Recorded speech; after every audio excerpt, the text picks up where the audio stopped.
Hi, Constance. Hi. Can you tell us what was your project about?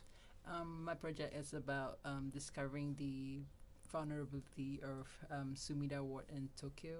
So we are exploring the physical and social factors that will be affecting vulnerability. And its vulnerability to what? That's the vulnerability of quick and its associated hazards such as floods, fires, and liquefaction.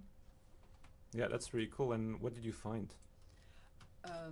So my main findings is that on the whole, Sumida is improving its disaster mitigation measures, but it is still vulnerable in sections of Sumida. So like the northeast section of Sumida is still very vulnerable to floods, fire, and liquefaction.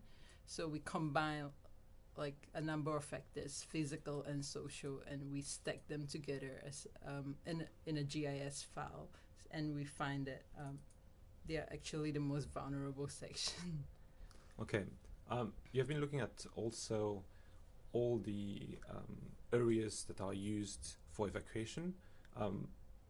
What have you found around this? What are the difficulties? What are the points that you discovered in your study with this?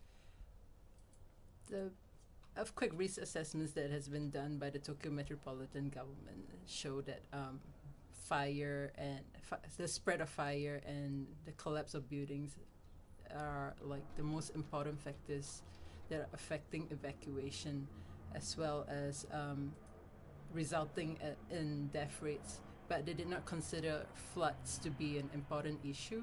So in this research that I've done, I have explored how floods can affect evacuation in terms of the time it would travel from the river. Like once the tsunami surges up the river, like how long it would take to go across Sumida, and it can travel in less than 20 minutes across Sumida. But evacuation times that we have calculated is estimated to be beyond 20 minutes to escape to each of the allocated evacuation districts. So there's not enough time to evacuate. So we recommend vertical evacuation in this instance. Yeah. Thank you. You also know that they've built this huge tower, the Sky Tree Tower in Sumida. Yeah. And this brings a lot of tourists, tens of thousands of people every day. But what's going to happen when we have a disaster striking this area? What would be the problem? All right. The influx of tourists would affect the emergency response right after earthquake strikes, because most of the evacuation plans in Sumida does not account for the tourists.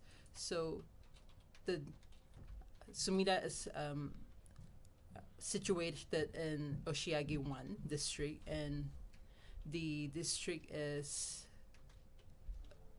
it's allocated to one evacuation zone, which does not have enough capacity to hold all of the tourists. We expect about 25,000 tourists at any one time during the disaster.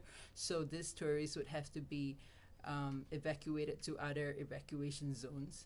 And the time taken for them to travel there may not be enough, because the flood will be coming at a will be coming rapidly. Yeah. Okay, thank you, Constance. All right, thank you.